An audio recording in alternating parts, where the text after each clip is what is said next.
सबसे पहले तो आप सभी को बाडरा गांव के निवासियों को मेरा जय भीम नमो बुद्धाय। अभी यहाँ पर आप लोगों ने मुझे बाबा साहेब की मूर्ति पर फूल माला चढ़ाने के लिए कहा था। तब मैंने आप लोगों को कहा कि आप लोग चढ़ाइए, आप लोग फूल माला जो है बाबा साहेब की मूर्ति को पहनाइए। इसका मतलब समझते हैं आप? ऐसा क्यों कहा गया? कोई समझता है इस बात का मतलब? ये फूल माला चढ़ाने का जो मतलब है, खाली ये कोई औपचारिकता नहीं है। इसका मतलब ये है कि जिस मूर्ति पर हम फूल माला चढ़ा रहे हैं, उस व्यक्ति के जो आदर्श हैं, उस व्यक्ति ने जो समाज के उत्थान के लिए जो बातें कही हैं, जो कार्य किए हैं, या जो कार्य अधूरे रह गए हैं, उन कार्यों को हम पूरा करने का प्रण लेते हैं। अगर हम ऐसा सोचकर फूल माला पहना रहे हैं, तब तो उस मूर्ति का, उस जिस आदमी की मूर्ति है उसका सम्मान हुआ। लेकिन अगर हमने खाली औपचारिकता मात्र के लिए कि ये फॉर्मेलिटी है, आज का कोई दिन स्पेशल है, इसीलिए खाली आज जो है फूल माला पहनानी है, बाकी फिर जो बातें उस व्यक्ति ने हमारे लिए कही हैं, हमारे कल्याण के लिए, उसको अगर हम अमल में नहीं लाएंगे तो हमारा कोई कल्याण नहीं कर सकता, और उस आदमी का बहुत बड़ा अपमान है। अगर आप लोग वास्तव में परम पूज्य बाबा साहेब डॉक्टर भीमराव अंबेडकर का सम्मान करते हैं और करना चाहते हैं, और इस देश और इस दुनिया के लोगों से उनका सम्मान करवाना चाहते हैं, तो आपको ये निश्चित करना पड़ेगा कि परम पूज्य बाबा साहेब डॉक्टर भीमराव अंबेडकर की एक एक बात जो उन्होंने आपके कल्याण के लिए कही है, उसको आपको मानना पड़ेगा, जानना पड़ेगा, और उसका प्रचार प्रसार भी करना पड़ेगा। अभी जैसा कि आपने पूछा मेरे से, मुझे अच्छा लगा कि कम से कम, चलिए ठीक है, आज सोशल मीडिया के प्रभाव से इतनी जानकारी हमारे बीच में फैल रही है कि हमें जो है, जो हिंदू धर्म में रहने का जो हमारे ऊपर जो एक प्रताड़ना सी है, उससे हमें मुक्त होना है, और उस तरफ बढ़ रहे हैं, चिंतन कर रहे हैं। बच्चों, अरे बच्चों, इधर आ जाओ, इधर आ जाओ, इधर आ जाओ, इधर आ जाओ, बैठ जाओ और क्या आराम से खड़े रहो। इधर आ जाओ, आ जाओ, आ जाओ बेटा। ये पीछे ऐसे ही करते रहेंगे, आगे आ जाओ बेटा। सुनो, चलो चलो चलो बाबू जी, पूरा बैठो इस पर, आलते पालते मार के बैठ जाओ। हाँ, पूरा बैठ जाओ, आन पर बैठ जाओ। हमारे महापुरुषों ने हमारे कल्याण के लिए बहुत त्याग किया, बहुत बलिदान किया, और अपना पूरा जीवन जो है हमारे कल्याण के लिए समर्पित कर दिया। जब जाकर हमें कुछ आज जो हम सुविधाएं देख रहे हैं, और जिन सुविधाओं का उपभोग हम कर रहे हैं, वो हमें तब मिल पाई।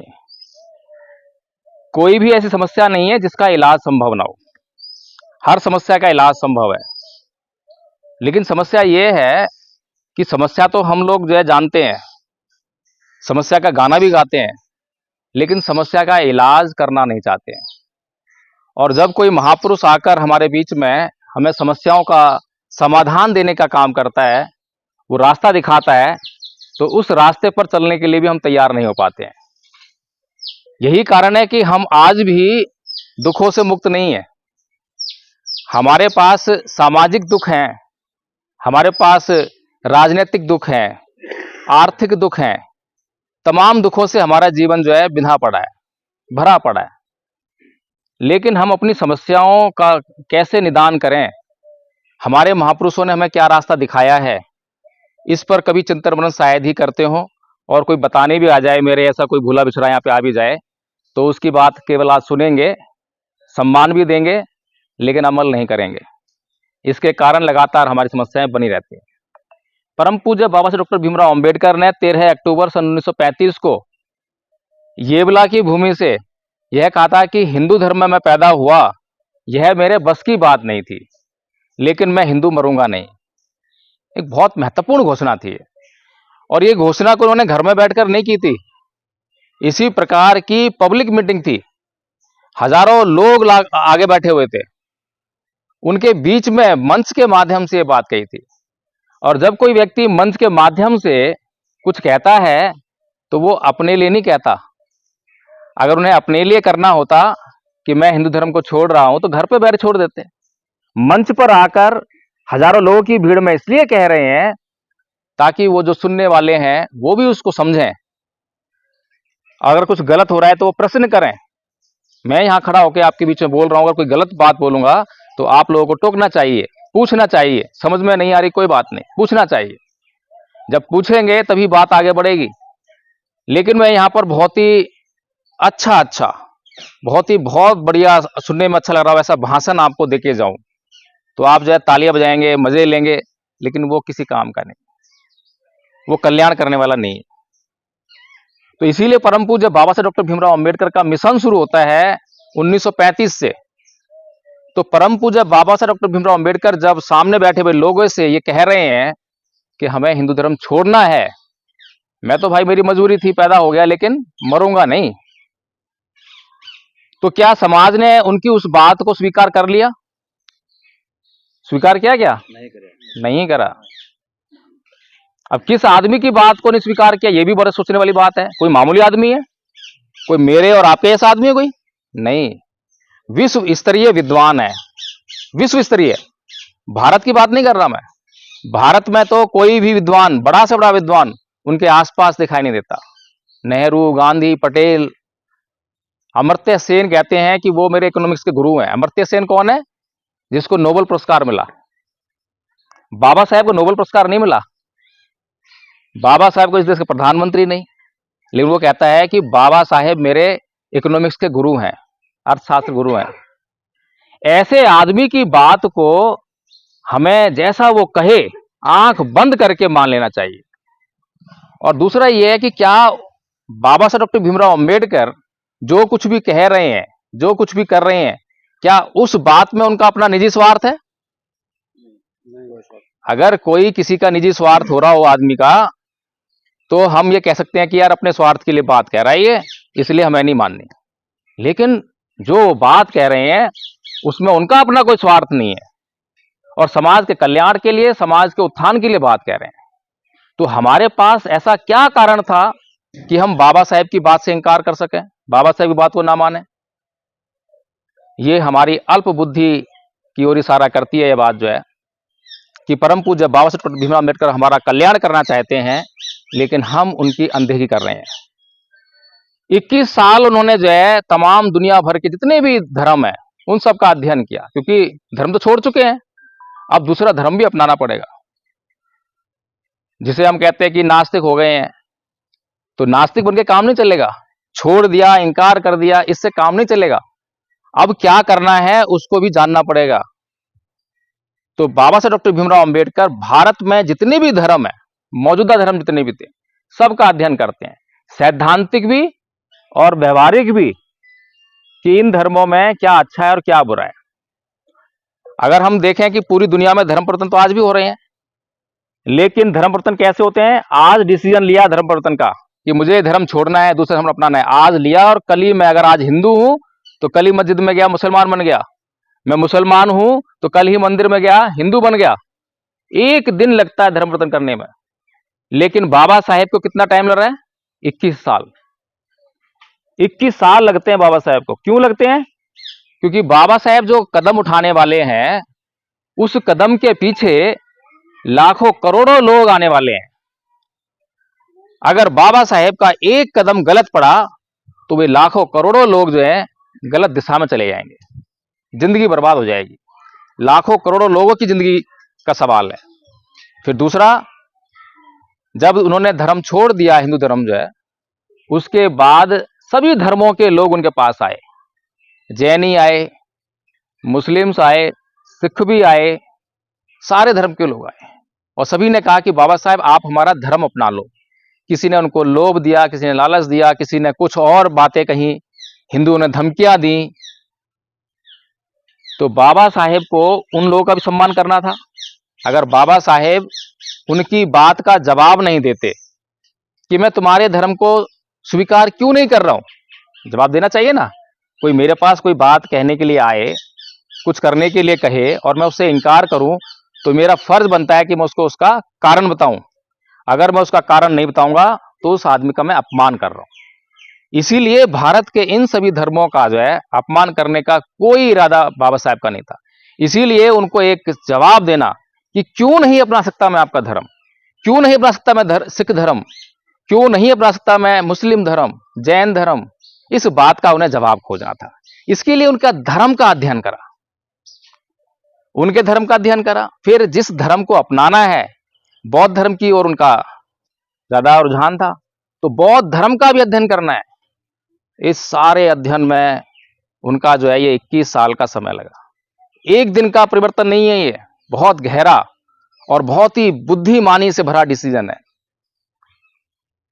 14 अक्टूबर 1956 जो आज का दिन है, जिसे हिंदू लोग दशहरा बोलते हैं, बौद्धों की ये विजय, अशोक का विजयदशमी है ये।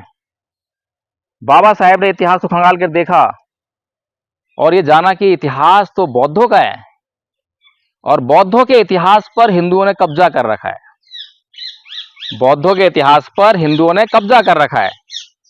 जब इतिहास की जानकारी ली तो उन्होंने अपने धर्म परिवर्तन के लिए आज के ही दिन को चुना।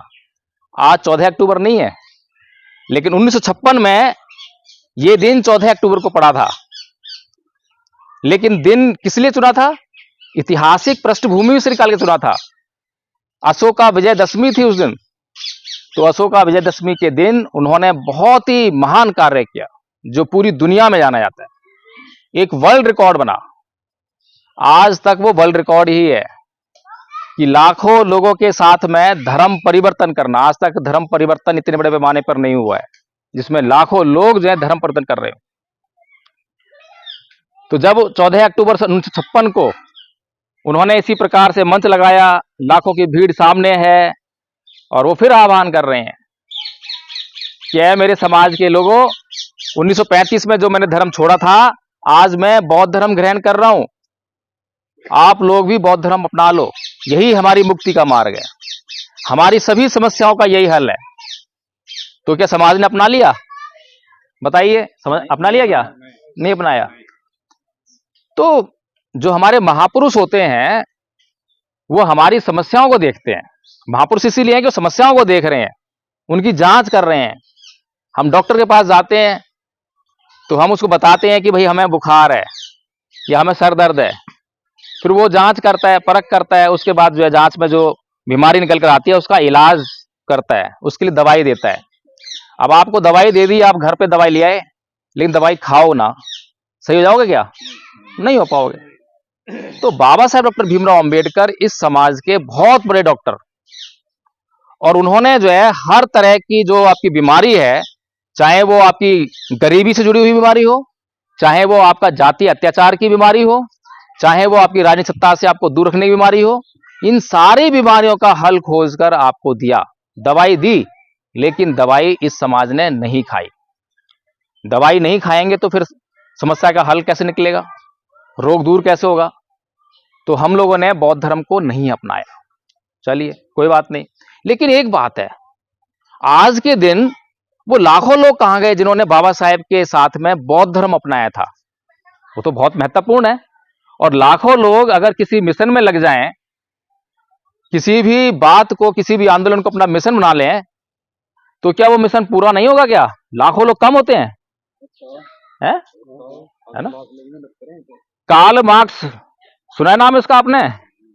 कार्ल मार्क्स जब मरा तो उसके केवल 14 अनुयायी थे। संख्या कम ज्यादा उसके लिए इतने ही थे, 12 होंगे, 10 होंगे, 15 होंगे, 20 होंगे, कुल मिलाकर ऐसे उंगलियों पर गिने वाली संख्या थी, केवल 14 अनुयायी। और आज कार्ल मार्क्स की जो विचारधारा है, बताइए कौन सा देश ऐसा है जहां पर उसकी विचारधारा पर आधारित पार्टी ना हो?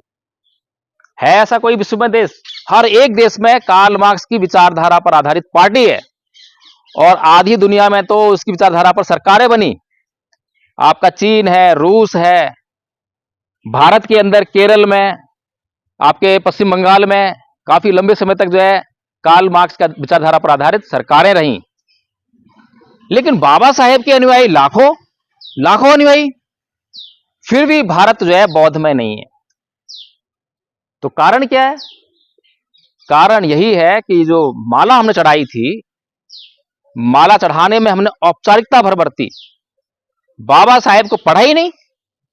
बाबा साहेब ने हमें क्या दिशा दी है, बाबा साहेब ने हमारे कल्याण के लिए क्या बात कही है, बाबा साहेब ने हमारे संविधान लिखा है, बाबा साहेब ने हमें आरक्षण दिया है, हमें संविधान बचाना है, हमें बाबा साहेब की मूर्ति बचानी है, हमें आरक्षण बचाना है, बस यही हमारा आंदोलन है।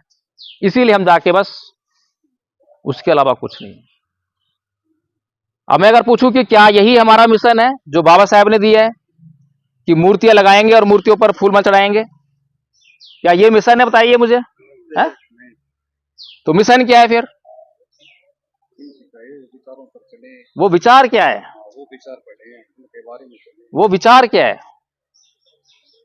आज भारत में जो स्थिति आप देख रहे हैं, बाबा साहेब ने कहा कि राजनीतिक सत्ता आपकी सभी समस्याओं का हल है, कहा था बाबा साहेब ने। तो हमने क्या करा उसका? है? हमने क्या करा कि हमने बाबा साहब की बात सुनी और हमने जो है पार्टियां बनाना शुरू कर दी, राजनीतिक पार्टियां, और लगे लोग समझाने के लिए समाज को कि बाबा साहेब ने कहा है कि आपकी सभी समस्याओं का हल राजनीतिक सत्ता है। एमएलए बनो, एमपी बनो, संसद में जाना है, संविधान बचाना है, आरक्षण बचाना है, तुम्हारा आरक्षण खतरे में है, यही सुनते आ रहे ना, यही आंदोलन है। चलिए दूसरे तरफ चलते हैं। आरएसएस का नाम सुना है आप लोगों ने? हैं? वो क्या काम करती है? क्या काम करती है आरएसएस?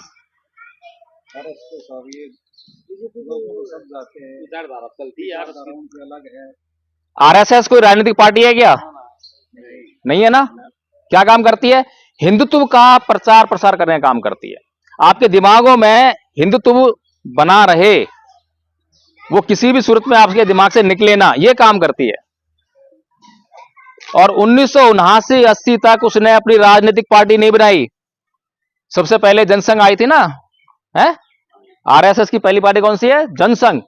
इतने लंबे समय तक उसने राजनीति की बात भी नहीं सोची।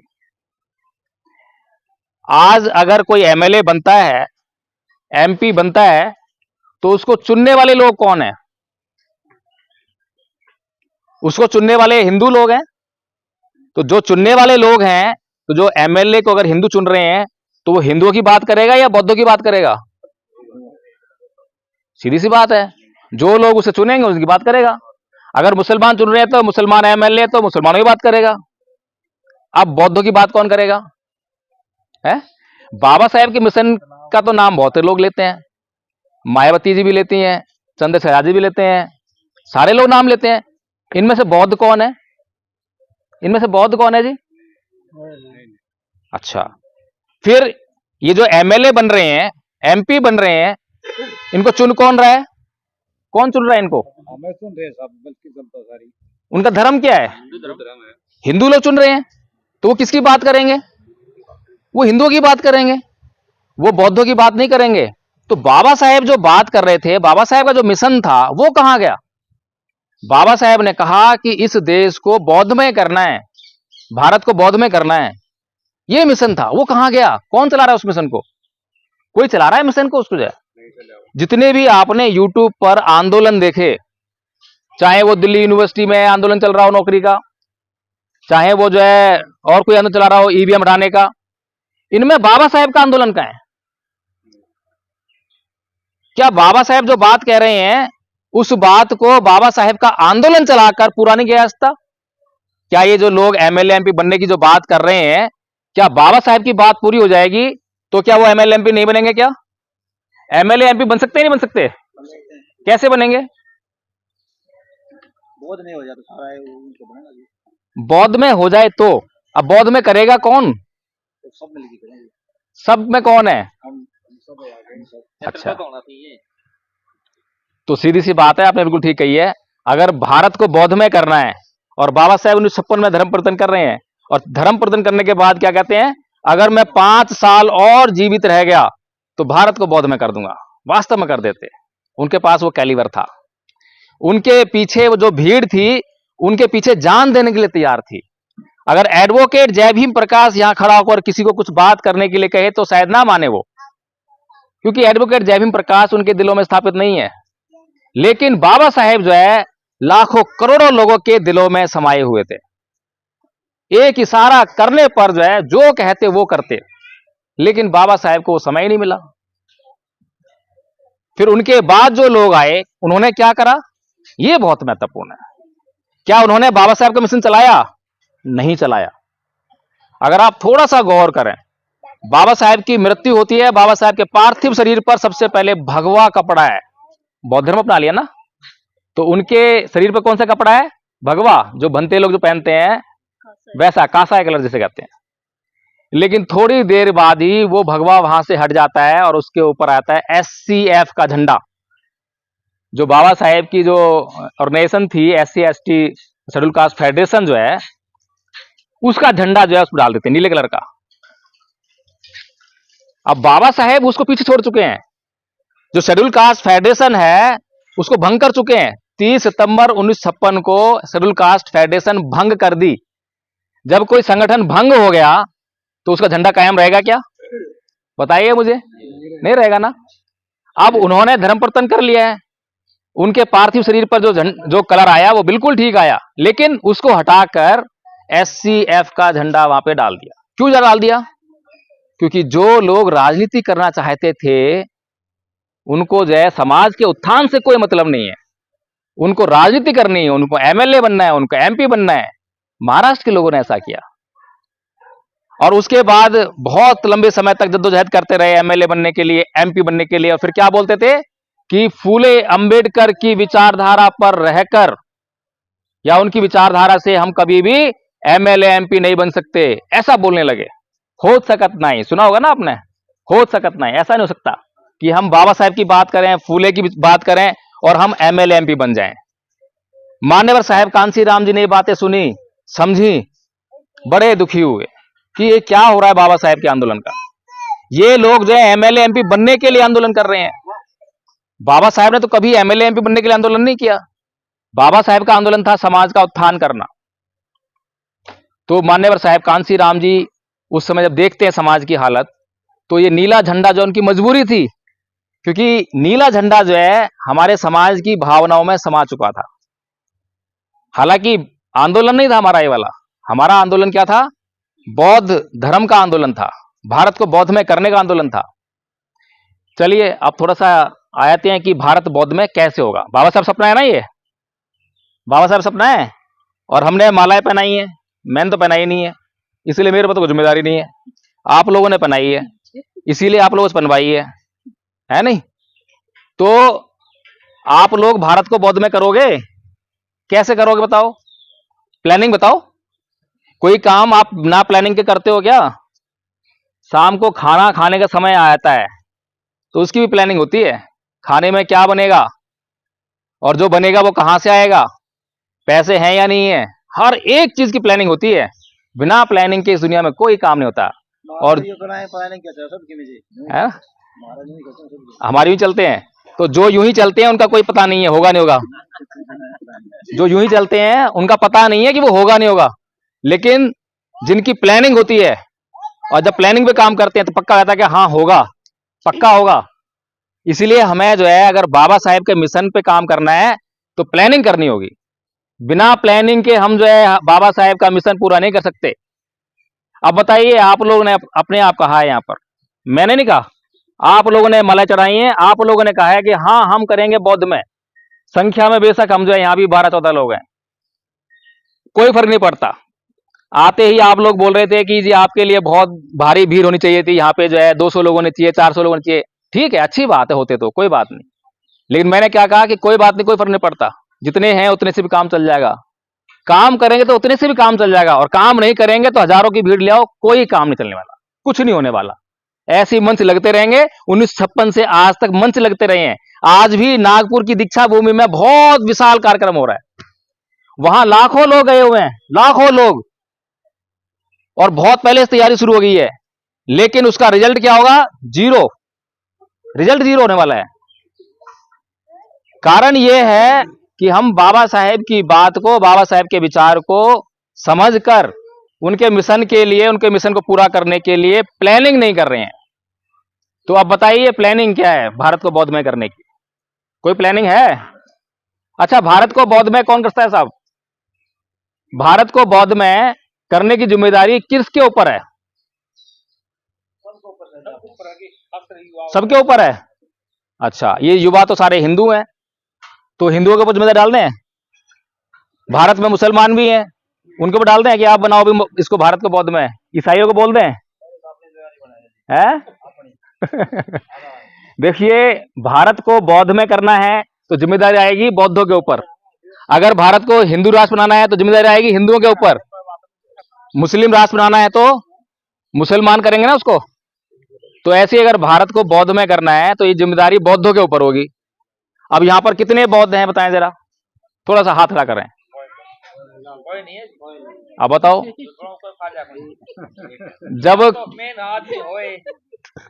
जब कोई बौद्ध ही नहीं है तो आप जो है भारत को बौद्ध में कैसे करोगे?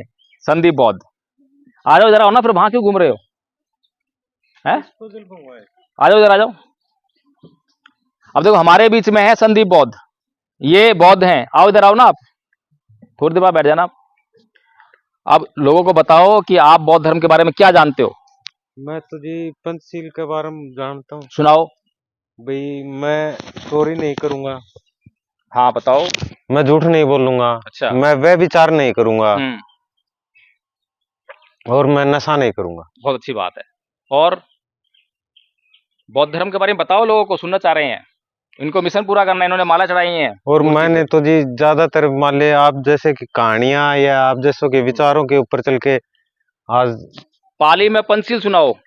वो नहीं आती जी, नहीं आती। पाली नहीं चाहिए। चलो बैठो आप। तो अब मुझे ये बताइए, अगर ये फोन बेचने के लिए मैं किसी को बोल दूं कि भाई जाओ डब्बा पैक करके नया फोन में ले आया, 10 फोन ले आया मैं वीवो कंपनी के, और मैं आपको कहूं कि जाइए गांव में जो है शहर में जाइए और ये फोन बेच कर आइए, और इसके बारे में कुछ बताऊं ना आपको, बेचाओगे क्या? और इसकी सारी मैं जानकारी आपको दे दूं, एक एक फंक्शन की जानकारी दे दूं आपको, देखो इसमें ये फंक्शन है, इसमें ये नया आया है, ये भले के लिए, लोगों के लिए, ये लोगों को अच्छा लगेगा, ये सारी जानकारी अगर मैं आपको दे दूं और आप उसको वेल ट्रेन कर दूं अच्छी तरह से आपको सारी जानकारियों से, फिर आपको बेचने के लिए भेजूं तो सारे बेचाओगे। इसका मतलब ये है कि जब तक हम बौद्ध नहीं बनेंगे, और बौद्ध वो वाले नहीं जो बाबा साहेब के साथ में खाली 22 प्रतिज्ञाएं ले रहे हैं, धर्म परिवर्तन कर रहे हैं, वो वाले बौद्ध नहीं बनना। बौद्ध धर्म की जानकारी होनी चाहिए। अभी संदीप ने जो है 5 सील बताए हिंदी में, अच्छी बात है, इतना तो कम से कम पता है, लेकिन बौद्ध धर्म इतना नहीं है। बौद्ध धर्म तो इससे बहुत आगे है। बौद्ध धर्म एक ऐसी व्यवस्था है जिससे किसी को आपत्ति नहीं है, किसी को भी आपत्ति नहीं हो सकती है, ना मुसलमान को, ना हिंदू को, ना ईसाई को। और हम क्या सोचते हैं कि बौद्ध धर्म की बात करेंगे तो लोग नाराज हो जाएंगे, ऐसे ही बोलते हैं ना। अगर आप किसी को गाली दोगे तो नाराज हो गए होगा, अगर आप किसी पे क्रोध करोगे तो नाराज हो गए होगा। बौद्ध धर्म में तो ये सब है ही नहीं। बौद्ध धर्म में तो भगवान बुद्ध को लोग गालियां दे रहे हैं, और भगवान बुद्ध कुछ नहीं कह रहे उन लोगों को। अब बताइए, क्या हमने बौद्ध धर्म की जानकारी ली? हम बौद्ध नहीं है। सबसे पहले हमें ही बौद्ध बनना पड़ेगा, सबसे पहले हमें ही बौद्ध बनना पड़ेगा। केवल भगवान बुद्ध के धर्म के सिद्धांत ही ऐसे हैं पूरी दुनिया में जो एक समान रूप से सबके ऊपर समान रूप से लागू होते हैं, और भगवान बुद्ध के एक एक सिद्धांत को कोई मना नहीं कर सकता। केवल भगवान बुद्ध के सिद्धांत ऐसे हैं। भगवान बुद्ध धम्मपद में कहते हैं, नाही वेरेण वेराणी समन्तीद कुदाचनंग अवेरेण च समन्ति ऐस धम्मो सनंतनो, कि वैर से कभी वैर शांत नहीं होता, अवैर से ही वैर शांत होता है। केवल भगवान बुद्ध कहते हैं ना ऐसा, दुनिया कोई धर्म नहीं कहता। लेकिन दुनिया का कोई भी धर्म को मानने वाला आदमी इस बात से इंकार नहीं कर सकता। कोई कर सकता है इस बात से इंकार? बताइए, किसी जरूरत नहीं है, सबकी जरूरत है। हम सबकी ये जरूरत तो है, लेकिन क्या हम इस बात पर इसका अमल करते हैं क्या, कि वैर से कभी वैर शांत नहीं होता, इस पर अमल करते हैं क्या? बिल्कुल नहीं करते। किस पे अमल करते हैं? हम दूसरों की संस्कृति पर अमल करते हैं। दूसरी संस्कृति क्या है? ईंट का जवाब पत्थर से दो, ये उनकी संस्कृति है। बौद्ध संस्कृति तो नहीं है ये। ईंट का जवाब पत्थर से देके क्या किसी को समझाया आज तक? किसी ने जीत लिया है? तो इसका मतलब क्या है कि हमारी जो संस्कृति थी भारत की, वो हमसे छीन ली गई। कोई समय था हम इस प्रकार के व्यक्ति थे, कोई हमें गाली दे तो हम गाली देके बात नहीं करते थे, हम शांत रहकर जो है बिना क्रोध के उससे बात करा करते थे, उसको शांत क्या करते थे, उसको भी गाली ना दे ऐसा बनाया करते थे। कभी भारत की संस्कृति ऐसी थी, लेकिन इस भारत की संस्कृति में इतना बड़ा परिवर्तन हुआ। आज चारों तरफ जो वातावरण आप देख रहे हो, हिंसा ही हिंसा भरी हुई है। हिंसा, घृणा, द्वेष, नफरत, इसके अलावा आपको कुछ नहीं दिखाई देता। आपके बच्चे गाली देना कब सीख जाते पता लगता है आपको? आपके बच्चे गाली देना कब सीख गए? और गाली देना किसको पसंद है? बताइए किसको पसंद है? आपको अच्छा लगता है कोई गाली दे? किसी को पसंद नहीं है, कोई नहीं चाहता गाली दे। लेकिन सीख कहां से गए? वो क्या कहीं बाहर से थोड़ा आए हैं? आपके घर में, आपके परिवार में, आपके अड़ोस में, पड़ोस में, रिश्तेदारों में, स्कूल में, कॉलेज में, ऑफिस में, सब जगह कहीं ना कहीं ऐसे लोग मौजूद हैं जो गाली देते हैं। वहीं से बच्चे सीख गए। फिर गाली देने पर क्या करते हैं हम लोग? गाली देने पे क्या करते हैं? किसी ने हमें गाली दी, क्या करा हमने? पलट के गाली दी, तुरंत गाली निकलती है ना। थप्पड़ मार दिया, लठ मार दिया, उसको मार डाला, यही सारा काम करते हैं। ये कहां से सीखा हमने? ये कहां सीखा? ये भी समाज में, इस वातावरण में है। कोई नहीं है जो गाली कोई दे तो थोड़ा शांत हो जाए, रुक जाए, थोड़ा सा रुक जाओ। थोड़ा भी नहीं रुकता कोई, क्योंकि अभ्यास ही ऐसा नहीं है। बचपन से यही सीखा है और इसी का अभ्यास कर रहे हैं, इसी का अभ्यास कर रहे हैं। जब हम साइकिल चलाना सीखते हैं तो क्या करते हैं? कभी पैडल देखेंगे, कभी हैंडल देखेंगे, कभी सामने देखेंगे, ऐसा ही है ना। और जब साइकिल चलाना सीख जाते हैं, जब फिर कहीं नहीं देखते, पता ही नहीं चलता कि कब हम घर से निकले, कब ऑफिस पहुंच गए। इसे अभ्यास कहते हैं, इसे अभ्यास कहते हैं। और ऐसा ही गलत अभ्यास हो जाए तो नुकसान देगा। आज ऐसा ही हमें गलत अभ्यास हो गया है। हमारे सामने मां, बहन, बेटियां बैठी हुई हैं और हम इतनी गंदी गंदी गालियां देकर बात कर रहे हैं। बेहोशी में जी रहे हैं ना, आदत पड़ गई, पता ही नहीं चल रहा। और दूसरे ऊपर से वो बातें अब हमें अच्छी लगने लगी हैं, बुरी नहीं लगती अब हमें। कोई टोकता नहीं है। बहन बेटी भी देखे बैठी होगी तो टोकती नहीं है, उसको भी पता है कि इनको आदत है, ये तो ऐसा ही बोलते हैं। स्वीकार कर लिया है, उसको स्वीकृति मिल गई है ना। तो ये जो हमारा जो कार्यक्रम है, बहुत गंभीर कार्यक्रम है। बाबा साहेब पागल नहीं थे। इतना बड़ा विद्वान, इतना बड़ा त्याग, समर्पण, बलिदान करने वाला व्यक्ति पागल नहीं हो सकता। पूरे जीवन में अपने लिए कभी जिए नहीं, बल्कि समाज के उत्थान के लिए जिस बात का त्याग जीवन से मांगा, जीवन ने मांगा, समाज उत्थान ने मांगा, वो बलिदान कर दिया। 4 बच्चे, पत्नी, अपना पूरे जीवन का सुख, चैन, सबको बलिदान कर दिया। लेकिन हमें थोड़ा ना इसकी परवाह जो है। हम तो एक दिन जाएंगे, मूर्ति ढूंढेंगे और फूल मालाएं ढूंढेंगे, खरीद के लाएंगे और वो चढ़ा देंगे और हमारी ड्यूटी पूरी, हमारी ड्यूटी पूरी। अब होना तो ये चाहिए कि मेरे घर में ही समस्या चल रही है, मेरे घर में मेरी पत्नी से रोज लठमार हो रही है, रोज लड़ाई हो रही है। अब उसका उपाय दे रखा है बाबा साहब। अब बाबा साहब को पढ़ूंगा तब समझ में आएगा ना कि क्या उसका उपाय है? भगवान बुद्ध कहते हैं धम्मपद में, अकोछी मंग अवधि मंग अजीनी मंग आहासी में ये चय तंग उपनहंती वेरंग तेसंग न सम्मति। कि उसने मुझे मारा, उसने मुझे पीटा, उसने मेरा सब कुछ लूट लिया, उसने मुझे जीत लिया। जो इस प्रकार की बातें अपने मन में बनाए रखते हैं, उनका वैर कभी शांत नहीं होता। अब ये बात जिसको मालूम हो जाए, अब बताइए उसके घर में कोई कलेश होगा? घर में किसी से कलेश नहीं। ये धम्म की बातें हैं, जिस धम्म को बाबा साहब ने अपनाया, इतना गौरवशाली धम्म। एक एक बात ऐसी है जिस पर किसी से कोई झगड़ा नहीं है। मुसलमान सुने तो मुसलमान के काम की है। तेरे को हम ये नहीं कह रहे भाई तू बौद्ध बन जा। भगवान बुद्ध ने किसी को बौद्ध बनाया ही नहीं। बताओ किसको बौद्ध बनाया? भगवान बुद्ध ने कभी बौद्ध बनाया? कोई नहीं बनाया। क्या बनाया भगवान बुद्ध ने? इंसान बनाया। जो इंसान अपने स्वभाव से गिर गया है, प्रकृति से अलग हटकर उसने व्यवहार करना शुरू कर दिया है। प्रकृति ने तो उसको लोभ लालच नहीं दिया, प्रकृति ने थोड़ा दिया है। वो पैदा होने के बाद उसके भीतर जब चारों तरफ का जो वातावरण है, उसके हिसाब से अपने आप ही लोभ उत्पन्न हो रहा है, लालच उत्पन्न हो रहा है। जमीन तो पूरी पड़ी हुई है। जब जमीन पे लोग ज्यादा हो गए, जब भी तो कब्जे हो रहे हैं। जब तक लोग कम है तो कोई दिक्कत नहीं, जहां मर्जी रह ले भाई, जहां मर्जी बोले, जहां मर्जी कुछ भी कर ले, है नहीं। तो परिस्थिति जन्य ये व्यवहार हमने सीखा है, और उसी को रेगुलेट करने के लिए भगवान बुद्ध ने यह धम्म का आविष्कार किया। और भगवान बुद्ध का धम्म जो है, आपको प्रकृति की बात करें, एक शब्द जो है प्राकृतिक है, एक एक शब्द। कोई भी दुनिया में ये नहीं कह सकता कि भगवान बुद्ध की ये बात जो है अमेरिका में अप्लाई नहीं होती है, रूस में अप्लाई नहीं होती है, यहां अप्लाई, हर जगह अप्लाई होती है।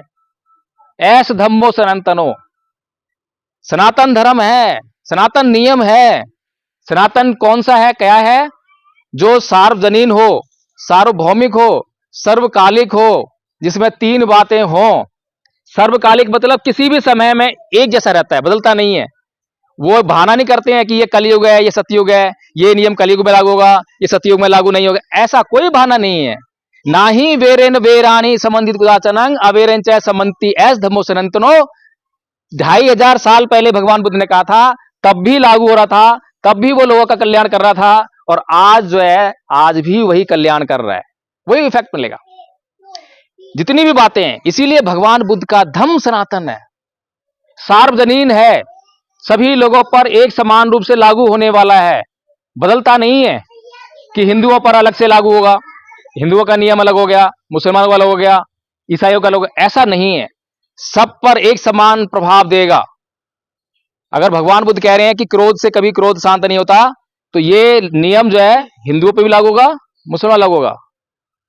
सार्वजनीन है, सार्वकालिक है और सार्वभौमिक है, हर जगह व्याप्त है ये नियम, जहां इसको अप्लाई करोगे वहीं पर असर देगा। अब बताइए इस धर्म के प्रचार प्रसार में क्या बाधा है? किसी को बाधा नजर आ रही है क्या? किसी को समस्या नजर आ रही है? अब किसी के कल्याण की अगर हम बात करें तो हमें मारेगा क्या? वो हमें पीटेगा। लेकिन समस्या क्या हुई? आज के दिन एक और घटना घटी। बाबा से डॉक्टर भीमराव अंबेडकर थोड़ा सा जागरूक थे, सचेत थे। वो ये जानते थे कि जो मेरा ये समाज है बहुत भोला भाला है, इसको कोई भी गुमराह कर देता है। इसीलिए उन्होंने जागृत रहते हुए जो है ये समझा कि इनको ये समझाना बहुत जरूरी है कि क्या करना है और क्या नहीं करना है। इसीलिए 22 प्रतिज्ञाओं के साथ उनका धर्म परिवर्तन कराया, 22 प्रतिज्ञाओं के साथ में। अब 22 प्रतिज्ञाओं में कुछ पहली प्रतिज्ञाएं जो हैं वो हिंदू धर्म के देवी देवताओं और ईश्वरों को नहीं मानने के लिए कहती हैं, पहली कुछ प्रतिज्ञाएं। और 1956 से आज तक एक काम होता रहा, बस वो पहली 6 ही प्रतिज्ञा चलती रही।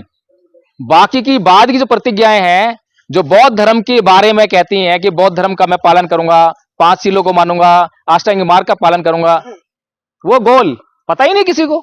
अभी संदीप बौद्ध हमारे सामने बैठे हुए हैं साथ में, जो है इनको नहीं मालूम है, इनका प्रचार थोड़ा ना हुआ है। अगर इन बातों का प्रचार हुआ होता तो उनको मालूम होता।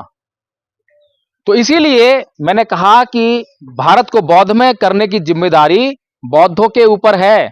और बौद्ध कौन से होने चाहिए?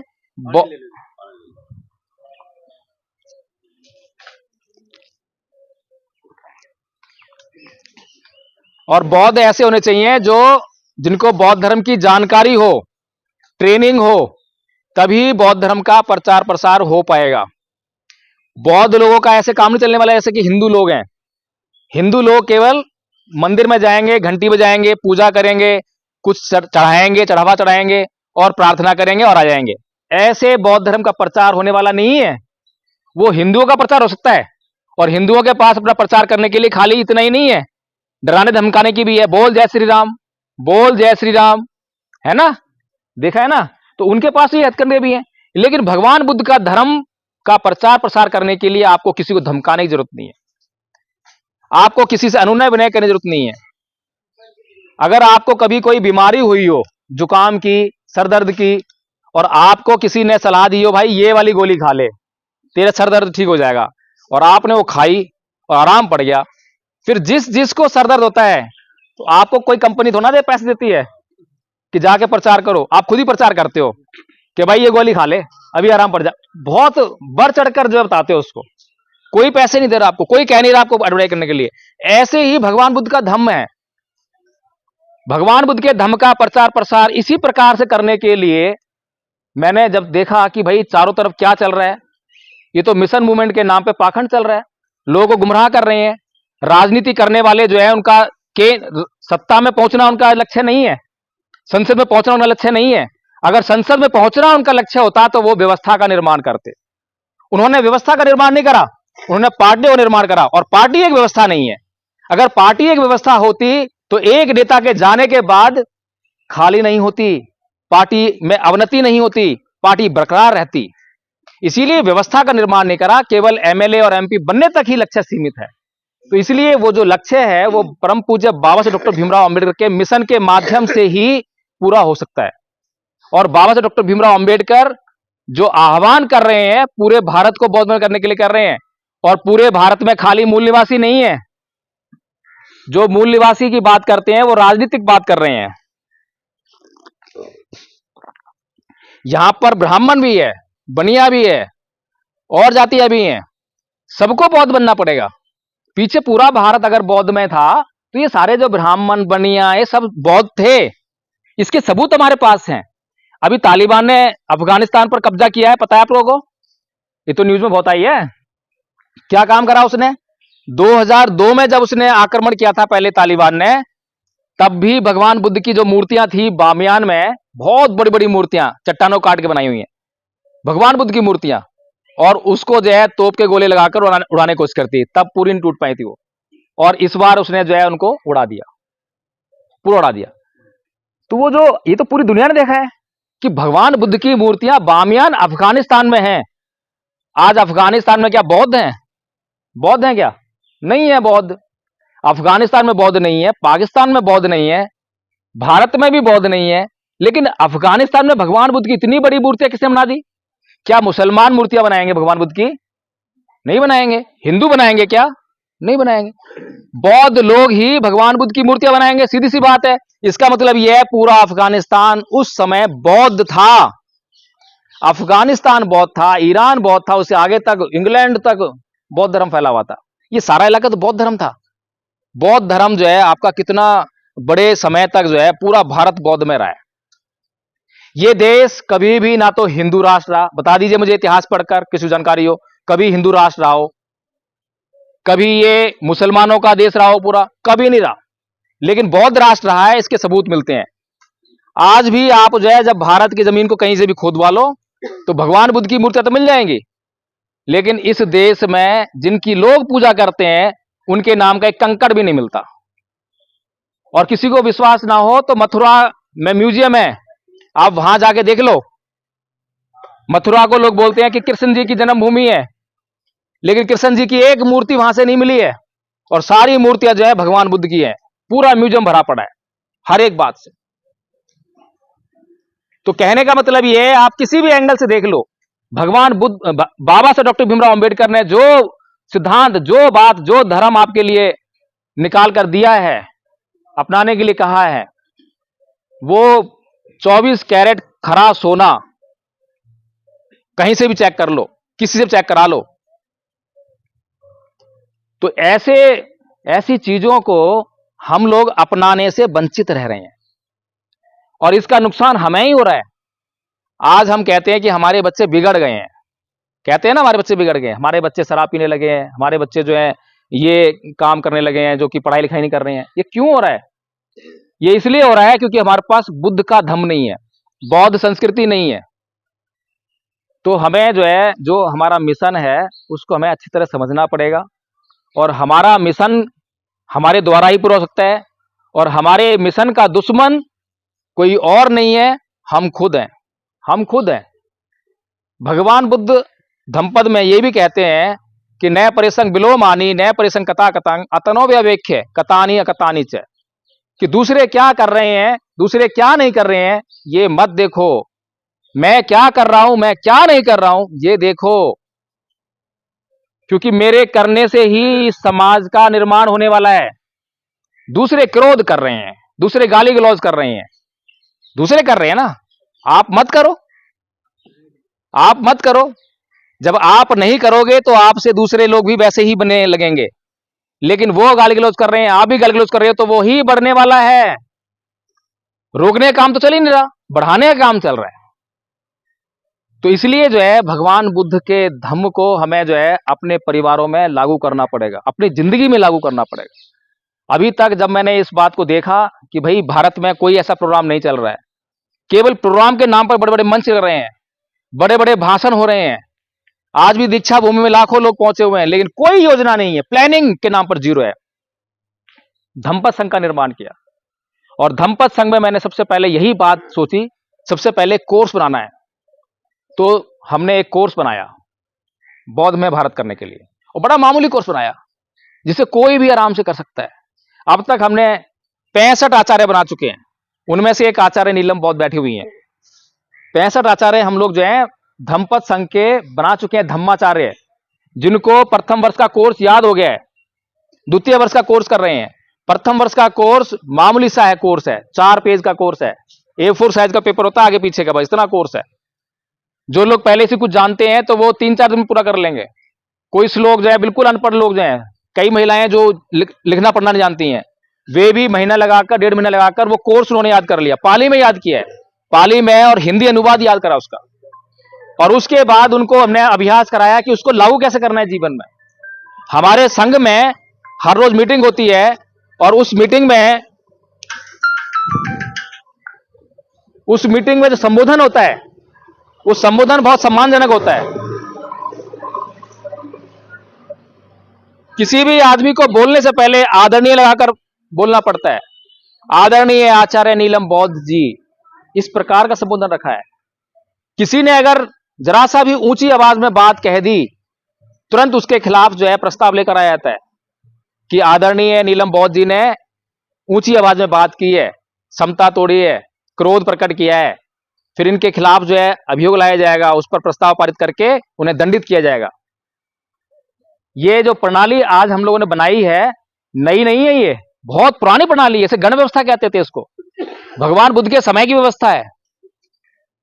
तो इसलिए जो है प्रथम वर्ष का जो कोर्स है वो साधारण बौद्ध बनाने का कोर्स है, यानी कि उन्हें आधारभूत ज्ञान हो जाएगा बौद्ध धर्म का, आधारभूत ज्ञान, बेसिक नॉलेज। उसके बाद संस्कारकर्ता बनाने का कोर्स है, द्वितीय वर्ष का कोर्स संस्कारकर्ता बनाने का कोर्स है। आप जितने लोग बैठे हुए हैं, आपके घर में, हर परिवार में जितने बच्चे हैं, जितने लोग हैं, सबके जन्मदिन आते हैं, और सब जन्मदिन मनाते हैं। अभी कैसे मनाते हैं? जैसे जिसको मनाया वैसे मना लिया। कोई होटल में जाकर खाना खा रहा है, कोई घर पे केक काट रहा है, यही चलता है। अगर इन्हीं को हम जो है, इन्हीं सब प्रोग्राम्स को थोड़ा सा हम जो है रेगुलेट कर लें, संस्कारित कर लें, बौद्ध धर्म के अनुसार मनाने लग जाएं, तो उस मौके पर 2, 4, 10 लोग जो आएंगे समाज के, वो हिंदू भी होंगे, मुसलमान भी होंगे, हर जाति के होंगे। वो आकर जब आप उनको सामने जो है धर्म की बातें करोगे, तो धर्म का प्रचार होगा, उन्हें भी धर्म की जानकारी मिलेगी। इस प्रकार से हमने अब तक जो है 3-4 ऑनलाइन जन्मदिन संस्कार करवाए हैं। ऑनलाइन, वहां से मीटिंग चलती है हमारी जो ऑनलाइन, और वहीं से हम जो उच्चारण कर देते हैं, और वहां जो हमारा अगर आचार्य है तो वो उच्चारण करता है। बहुत सुंदर व्यवस्था बना रखी है। लेकिन इस व्यवस्था के लिए हमें समर्पित होना पड़ेगा, डेडिकेटेड होना पड़ेगा। हमने स्कूल का निर्माण किया, ऑनलाइन स्कूल चल रहा है हमारा। स्कूल का नाम है विश्व अशांति निवारण स्कूल, कभी सुना नहीं होगा आपने। हम अशांति की बात कर रहे हैं, लोग शांति की बात करते हैं, हम अशांति की बात कर रहे हैं। हमने कहा विश्व अशांति निवारण स्कूल, हमें अशांति को नष्ट करना है। भगवान बुद्ध से पहले जितने भी ऋषि मुनि थे, बहुत से लोग तपस्या करते थे। किस लिए तपस्या करते थे? स्वर्ग पाना है। किस लिए? अप्सराओं को पाना है। किस लिए? सुख पाना है, इसीलिए लगे थे। लेकिन भगवान बुद्ध पहले व्यक्ति हुए जो ना तो स्वर्ग की खोज में गए, ना अप्सराओं की खोज में गए, ना सुख की खोज में गए। किसकी खोज में गए? वो किसकी खोज में गए? क्या खोजा उन्होंने? वो दुख की खोज में गए, दुख को खोजा उन्होंने। सभी लोग सुख खोज रहे हैं और भगवान वो दुख खोज रहे हैं। बड़ी उल्टी हवा भाई। तो अब मुझे एक बात और बताइए, ये मोबाइल है, मैं किसी कमरे में बहुत सारा सामान भर दूं और ये मोबाइल भी उसमें रख दूं, और किसी ऐसे व्यक्ति को बोलूं कि भाई जाकर कमरे से मोबाइल ले आओ, और उसको मोबाइल पता नहीं, कभी देखा नहीं है, तो क्या वो मोबाइल ले आएगा? नहीं ला पाएगा। लेकिन अगर मैं उसको बोल दूं कि वहां पर एक ऐसी चीज रखी होगी, चकोर होगी, चपटी होगी, ऐसी होगी, उसको ऐसे करेंगे तो जल जाएगी, उसमें लाइट जलेगी, इसमें आएगा, तो वो जाएगा, थोड़ी देर में ढूंढ ढाल के ले आएगा ना। इसका मतलब ये है कि जिन चीजों को, जिन बातों को हम परिभाषित कर लेते हैं, वेल स्पेसिफाइड कर देते हैं, तो वो चीजें हमारे लिए ढूंढना आसान हो जाता है। तो अभी तक हम किनको ढूंढ रहे थे? सुख को ढूंढ रहे थे, अप्सराओं को ढूंढ रहे थे, स्वर्ग को ढूंढ रहे थे। कोई इनकी डेफिनेशन नहीं है, कोई डिफाइन नहीं कर पाया कि भाई सुख क्या है। पूछो किसी सुख क्या है, कोई नहीं बता पाएगा। इसीलिए भगवान बुद्ध ने सबसे पहले दुख की खोज की, दुख को डिफाइन किया, और भगवान बुद्ध ने कहा कि जाति भी दुखा, जरा भी दुखा, व्याधि भी दुखा, मरणाम भी दुखा, शोक परिदेव दोमनस्य उपाया सापी दुखा, पिय ही विपयोगो दुखो, अपिय ही संपयोगो दुखा, यम पी संग ने लभती तंपी दुखं, संख्यतेन पचुपादान खंदापि दुखा। कि जन्म लेना दुख है, मरना दुख है, रोग दुख है, बुढ़ापा दुख है, जिन चीजों को हम चाहते हैं वो नहीं मिलते तो दुख होता है। प्रियजन हमारे लिए जब हमारे बिछुड़ जाते हैं तो दुख होता है, अप्रियजन कोई मिलता है हमसे तो दुख होता है। कुल मिलाकर ये जो 5 स्कंदों से निर्मित ये जो शरीर है ये दुखों का घर है। दुख ही दुख है जीवन में, दुख ही दुख है। बताओ किसको मालूम है दुख ही दुख है? अभी हम सब लोग जो हैं क्या इस बात को सोचते हुए जीते हैं कि दुख ही दुख है, हमें दुख को दूर करना है? जो आदमी जीवन में गरीबी को दुख मान लेता है, समझ लेता है कि गरीबी मेरे लिए दुख है, तो क्या करता है वो? सबसे पहले उस गरीबी को दूर करने का प्रयास करता है। जब गरीबी दूर हो जाती है तो क्या आता है, क्या रहेगा बताइए मुझे आप? अमीरी आएगी ना, वैभव आएगा, जितनी भी आपको सुख सुविधा चाहिए सब आएंगी। लेकिन जो आदमी अपने जीवन में गरीब है लेकिन गरीबी को महसूस ना करे तो कभी उसका दुख दूर हो सकता है क्या? कभी अमीर बन सकता है वो? बताइए मुझे। लेकिन जो आदमी गरीबी को महसूस करके गरीबी को दूर कर देगा वो जीवन में अमीर बन जाएगा। तो भगवान बुद्ध की जो फिलॉसफी है बताइए कैसी है? दूसरे धर्मों की फिलॉसफी क्या है और भगवान बुद्ध की फिलॉसफी क्या है? आपके जीवन के एक एक दुख को पूरी तरह से जड़ से समाप्त करने की फिलॉसफी है। ऐसे ऐसे सिद्धांत हैं। तो आदरणीय वाड़ा वासियों, कहने के लिए तो मेरे पास बहुत कुछ है, लेकिन एक दिन में ना तो मैं इतना कह पाऊंगा और अगर कह भी दिया तो आप उसको ग्रहण नहीं कर पाओगे। तो हमें क्या करना चाहिए ये बताइए आप। यहां मैं कोई मजे लेने तो आया नहीं हूं, दिन रात जो ऐसी काम में कर रहे हैं। और ज्ञान तो बहुत है, ज्ञान की दिक्कत नहीं है। इतना सारा मटेरियल लेके आया था बना के, बोल भी नहीं पाऊंगा इतना मैं, और भी बहुत सारा है, बिना इसको पढ़े भी बोल दूंगा। बहुत मेहनत करी है और भी मेहनत कर रहे हैं। आप बताइए क्या करना है? कुछ करने की प्लानिंग करने का, यहां से निर्णय लेके उठेंगे तो फायदा है आज फूल चढ़ाने का, नहीं तो कोई बात नहीं है, चल ही रहा है जीवन। बताइए क्या करना है? या तो आप बताइए, नहीं तो मुझसे पूछ लीजिए, दो ही बात हो सकती हैं। या तो आप बताइए कि भाई हमारे पास एक योजना है। अच्छा चलो हम बताते हैं आज की माँ बता दियो। देखो हम यहाँ पर तो आज समय दिए बताते हैं। आज से संदीप बहुत की तरफ से जो है ना आप आमंत्रित था, हमारी तरफ से आप आमंत्रित हो, हम आपका स्वागत है। और आइंदा जो है ना हम सब मिलके आपका समय समय पर जो है ना आपकी समय की उपलब्धता के ऊपर हमारा टाइम लेता रहेगा आप नहीं रुको, आप नाम बढ़ाता रहेगा और ज्यादा लोग आने इकट्ठा करके समझाने का प्रयास करें। मुझे ही बुलाओगे? नहीं मुझे ही बुलाओ, किसी और को नहीं बुलाओगे? आपको बुलाएंगे, आपको बुलाएंगे, आप जानते आप क्यों? ऐसा है, हमें करना है मल्टीप्लिकेशन। मुझे कब तक बुलाओगे? और 2-4 साल, 5 साल, 10 साल, 20 साल, मान लो कि मुझे ही बुलाना है, इतने ही बुला पाओगे? उसके बाद खत्म। उसके बाद हमें आप तो सक्रिय आदमी गुरु के लोगों की हो जाएगा, आप तो तेज हो जाओ, आप निकलना छोड़ दें। हमें इसी गांव में पेड़ लगाने हैं, इसी गांव में, उसका इंतजाम करना है। बस ये वाली बात है। तो पेड़ तो लग चुका है, आपको जो है उसका हिस्सा बनना है। बड़ा आसान काम है, मैंने आपके लिए कोई काम मुश्किल नहीं छोड़ा। मैंने ये कह दिया है, और मैंने जो मैं कह रहा हूं ना, मैंने करा ना, इसको मैंने हम कर दिया। जब हमने संघ बनाया तो उस संघ में मेरे पास कोई पद नहीं है, उस संघ में मेरी कोई वैल्यू नहीं है, औकात नहीं है। वैल्यू है, किसी की वैल्यू है, जितनी वैल्यू आपकी है। अभी आप संघ के सदस्य तो नहीं हो, लेकिन जितनी वैल्यू आपकी उतनी वैल्यू मेरी है। कैसे है? जब आप संघ के सामने कोई बात कहोगे तो संघ आपकी बात को सुनेगा। संघ जैसे आपकी बात को सुनेगा, संघ वैसे ही मेरी बात को भी सुनेगा। यह वैल्यू है, ऐसा संघ है। तो संघ का निर्माण हो गया है, और किसी के लिए कोई अपमान वाली बात नहीं, सबके सम्मान की बात है। और हम व्यवहार करना सिखाते हैं। और जो कोर्स है, कोर्स आपको देंगे, और आपने केवल अपना जो है एडमिशन करवाना है स्कूल में।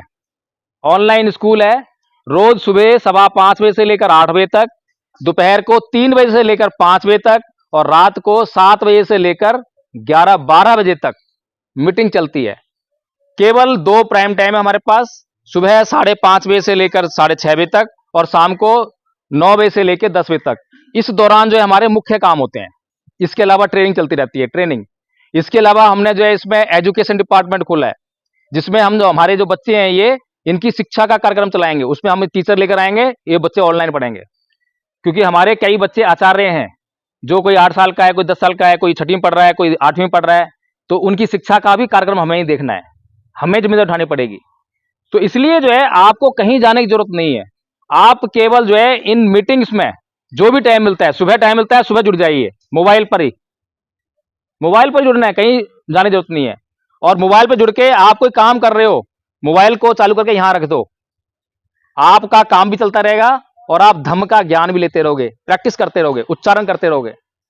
अभी जितनी भी मैंने बातें आपको पाली में बताई हैं, ये पाली आपको भी बोलनी आ जाएगी। मैडम को सिखा दिया है, मैडम आ गई। ऐसे 65 लोगों को हमने तैयार कर दिया है। आज वो पाली में पूरा उच्चारण करते हैं। और इतना ही नहीं है, जो प्रथम वर्ष का कोर्स है उससे अब आगे बढ़ गए हैं, संस्कार करवाने लगेंगे। अब जो है कुछ ही दिनों में हमारे संस्कार शुरू हो जाएंगे। तो ये वाला काम करना है। बताइए कितने लोग तैयार हैं? सारा तैयार हो। आप तैयार हैं? बेटा तुम भी तैयार हो?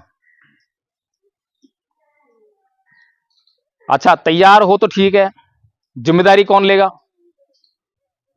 जिससे हम ये कह सकें, जांच कर सकें कि भाई काम हुआ नहीं हुआ, कौन जुड़ रहा है, कौन नहीं जुड़ रहा, ये जिम्मेदारी कौन लेगा? फॉर्मेलिटी करने की जरूरत नहीं है कि भाई मैं यहां हूं तो चलो इनका मान सम्मान रखने के लिए कुछ कह दो, इसकी कोई जरूरत नहीं है। आप मेरे मुंह पे मना कर दो, मुझे बुरा नहीं लगेगा। जब बाबा साहेब के सामने खड़ा होकर आप बुरा बुरा बोलते रहते हो, जब उन्हें बुरा नहीं लगता तो मुझे बुरा लगेगा है? मैं कोई अपने घर का काम तो कर नहीं रहा जो मेरे बुरा लगेगा। आप लोगों के लिए काम कर रहा हूं। अगर आपको लगता है कि इस काम को करने से आपका कल्याण हो सकता है तो करो। आपको लगता है कि इस काम को करने से आपका कल्याण नहीं हो सकता, बिल्कुल मत करो। बाबा साहेब ने आपको जबरदस्ती नहीं करी है, भगवान बुद्ध ने कभी जबरदस्ती नहीं करी है। हमारा जो मिशन है, जोर जबरदस्ती का मिशन तो है ही नहीं। जोर जबरदस्ती का मिशन चलाने वाले मुस्लिम लोग हैं, जो बंदूक की गोली की नोक पे जो है वो अपना मिशन चलाते हैं, बनो मुसलमान, बनो, करो जिहाद। हिंदू चलाते हैं, बोलो जय श्री राम। ईसाई चलाते हैं। बौद्धों का ये मिशन कभी नहीं है। कभी आपने सुना नहीं होगा कि बुद्ध के धर्म का प्रचार प्रसार करने में कहीं पर भी हिंसा का प्रयोग किया, कभी नहीं सुना। और पूरी दुनिया में फैला, आज भी पूरी दुनिया में फैला हुआ है और सबसे बड़ा धर्म है। कोई कह सकता है कि ये तीसरे नंबर का धर्म है? पहले नंबर पे ईसाई धर्म, दूसरे पे मुस्लिम, या पहले पे मुस्लिम और दूसरे पे ईसाई, फिर तीसरे पे बौद्ध, ऐसा बहुत से लोग कहते हैं। वो किस लिए कहते हैं? संख्या के आधार पे कहते हैं कि कितने लोग जो हैं इस धर्म को फॉलो करते हैं, इस आधार पर। लेकिन सर्वश्रेष्ठ किसे कहते हैं? जो दुनिया का कल्याण कर सके वो सर्वश्रेष्ठ है, या जो दुनिया के लिए नफरत और हिंसा पैदा करे वो सर्वश्रेष्ठ? बताइए सर्वश्रेष्ठ कौन है? तो बौद्ध धर्म जो है सर्वश्रेष्ठ धर्म है, जिसने आज तक अपने प्रचार प्रसार के लिए कभी हिंसा का प्रयोग नहीं करा, जिसके शास्त्रा ने, भगवान बुद्ध ने कभी ये नहीं कहा कि मेरी शरण में आ जाओ, कभी नहीं कहा। भगवान बुद्ध ने कहा है कि कभी भी किसी से सुनकर कि भगवान बुद्ध दिखने में बहुत अच्छे हैं, बहुत सुंदर हैं, बहुत अच्छा बोलते हैं, ये सुनकर जो है मेरी शरण में मत आ जाना। अपने दिमाग से पहले खोज करना, प्रश्न करना, अपने संदेहों को मिटाना, तब मेरी शरण में आओगे तो मैं तुम्हें मार्ग बताऊंगा। उस मार्ग पर तुम्हें चलना पड़ेगा, और जब तुम उस मार्ग पर चलोगे तभी तुम्हारा कल्याण हो पाएगा। ऐसा केवल भगवान बुद्ध कहते हैं। बाकी तो कहते हैं बस मेरी शरण में आ जाओ, और मेरी शरण में नहीं आओगे तो जहन्नुम में जाओगे, नरक में जाओगे, ऐसे ही बोलते हैं ना, डर दिखाते हैं। भगवान बुद्ध ने कोई डर नहीं दिखाया, सीधा सिंपल सा धर्म दिया, कोई जादू नहीं, कोई टोना नहीं। जैसे आप जीते हो, मैं पानी पी रहा हूं तो प्यास बुझेगी, सीधी सी सिद्धांत है ये। दुनिया का कोई भी आदमी इस बात से इंकार नहीं कर सकता। और भगवान बुद्ध की ऐसी बातें हैं। बताइए कितने लोग करेंगे इस मिशन को पूरा? बाबा साहेब मिशन है, मेरा मिशन नहीं है। मैं कोई अलग से काम नहीं कर रहा हूं, मैंने तो खाली उसमें जो है एक वो जोड़ दिया स्टेप जो है, और उसमें भी आप जो है अपनी सलाह दीजिए वहां पर आकर कि जी वकील साहब इसमें एक काम करो, इसमें ये जोड़ लो। तो संघ निर्णय करेगा, आप और मैं प्रस्ताव कर सकते हैं, संघ निर्णय करेगा। संघ में आप भी हो, मैं भी हूं, आपका भी मत रहेगा, मेरा भी मत रहेगा। हम भी कहेंगे हाँ जी करना चाहिए, हाँ जी नहीं करना चाहिए। बहुमत से जो फैसला हो जाएगा उसको मान लेते हैं। बड़ा आसान काम है। अभी जो हम आपस में लड़ रहे थे, क्या मेरे को नहीं पूछा, मेरे को नहीं पूछा, ये लड़ने की जरूरत नहीं है। यहीं पर संघ बन जाए और यहीं पर जो है आराम से बात रखो। जी मेरे को कुछ कहना है, जी हाँ बताओ क्या कहना है। ऐसा है जी, इस आदमी ने कल मुझे गाली दी, आराम से कहिए। हम क्या करते हैं, हम तो चिल्लाते हैं, गुस्सा करते हैं, इसको तो मैं छोड़ूंगा नहीं, इसमें गाली कैसे दी, इसे तो ना समस्या हल होगी। समस्या हल होगी कि हमारा संघ बैठा हुआ है, इतने लोग बैठे हुए हैं, काय के लिए बैठे हुए हैं ये, हम इनसे कहें कि जी मुझे उसने गाली दी थी, तो वो उससे पूछे, हाँ भैया इधर आओ, आपने गाली दी थी इनको, वो बोलेगा जी ये बात हुई थी, तो भाई तुमने गाली क्यों दी, इतनी आराम से बात होगी, समस्या हल हो जाएगी। लेकिन हमारी आदतों में ये शामिल नहीं है, हमारे दिमाग में जहर घोल रखा है, ब्राह्मण संस्कृति, मुस्लिम संस्कृति, दुनिया भर की संस्कृति आके हमारे दिमाग में घुस गई, और हमारी संस्कृति जो मौलिक संस्कृति है, वो निकल गई। तो बताइए, अब कार्यक्रम को जो है समाप्त करते हैं कि क्या करना है, कौन जिम्मेदारी ले रहा है इस गांव की, जिम्मेदारी लेनी पड़ेगी। बाडरा गांव जो है ऐतिहासिक हो सकता है, और आज ऐतिहासिक दिन है। एक बार काम बोले जी 39 काम ला 39 काम ना को 39 काम ये बार डाइक हाँ तो बताओ ना, यहाँ की तो आप ही प्लानिंग कर सकते हो, आप बता सकते हो। ये प्रधान जी है ये मैं तो देखो जी, ऐसा है, मैं तो आपके आदेश का पालन करने वाला हूँ, मुझे तो आप आदेश करो, मैं तो वो काम करूंगा। मैं तो देखो जी, मेरी तो एक सलाह है, हाँ छोटी जी, मेरी सोच लगा लो, मेरी सोच की आस है कि मान लो